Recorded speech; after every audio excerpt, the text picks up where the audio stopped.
Florida's Governor Ron DeSantis accused the media of whitewashing Kamala Harris's record on crime. Roll that. Now what you see is all the arteries of the left, the corporate media, Hollywood, academia, they're using all the king's horses and all the king's men to try to put the Democratic Party back together again. And they have to whitewash Harris's background to be able to make her palpable to the American people. But I think we've all seen her. I mean, she's incredibly vapid, even more incredibly liberal, and she doesn't have any accomplishments. Joe Concha is the gentleman on the right-hand side of the screen. Joe, will voters buy the media's spin? Well, Stuart, this is the same media that told us that the Steele dossier was, in fact, real, or that Hunter Biden's laptop, that's actually fake. Donald Trump, he's really an agent of the Kremlin. And all those videos of Joe Biden appearing confused, saying some profoundly weird stuff, all that footage was actually cheap fakes. It was manipulated. It was edited by right-wing media. So, of course, we should take them at their word. And I can be sarcastic on Mondays, too, Stu.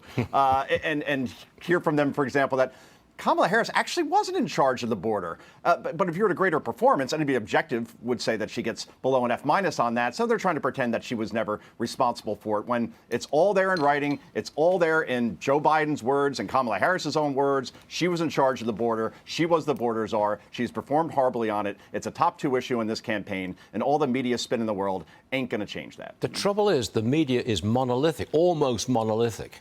And viewers, people, they don't see the true story. All they get is the media's very biased opinion about Trump, how he's terrible, and Kamala Harris, how she's wonderful. I wonder if it gets through. Does it penetrate to the voters? What's really going on here?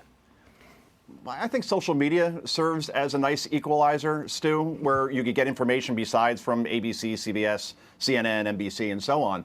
So between this network, Fox News, and just all those Paul Revere's out there fact-checking this stuff on places like X, which is a much better place under Elon Musk, yeah, I think voters eventually do get that word. But again, the messenger isn't trusted in the first place as far as the media. So I'm not sure if this really, truly has too much impact. Senate Majority Leader Chuck Schumer says Donald Trump should pick a new running mate. Watch this. It's incredibly bad choice.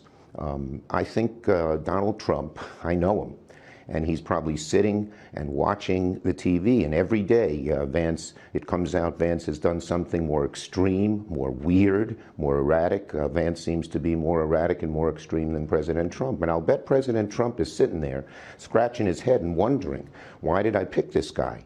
The choice may be one of the best things he ever did for Democrats. All right, Joe Concha, do you think Trump will ever replace Vance? Should he replace Vance? What do you say? Stu, I think this is 31 flavors of stupid as far as Chuck Schumer calling the Republican Party weird. I mean, Chuck, it was your party who just bullied a sitting president out of running again for a second term because you knew he couldn't win, and you gave voters an installed candidate instead. Yeah, that's not weird or anything. Look, I don't think Donald Trump's replacing J.D. Vance. He's doing just fine. And even if you don't think that, since when has anyone ever voted for a ticket based on who the vice president is on that ticket? I mean, look back at vice presidents on winning tickets over the years. Did George W. Bush really help Reagan win the White House? Did Dan Quayle help put George W. Bush in the White House? Does anyone believe that Al Gore was the deciding factor to get Bill Clinton over the finish line, or Dick Cheney with George W. Bush, or Joe Biden with Barack Obama, Mike Pence with Donald Trump? I don't think it matters, quite frankly, who is on the ticket, especially when you have somebody as dominant as Donald Trump. And again, J.D. Vance is doing fine. His job is to bring in voters in Michigan, Wisconsin, Pennsylvania, given his upbringing in that area of the country. And for now, I don't see anything that he's really said or done wrong to change that approach. All right, we'll leave it right there. Joe Concha, see you again real soon.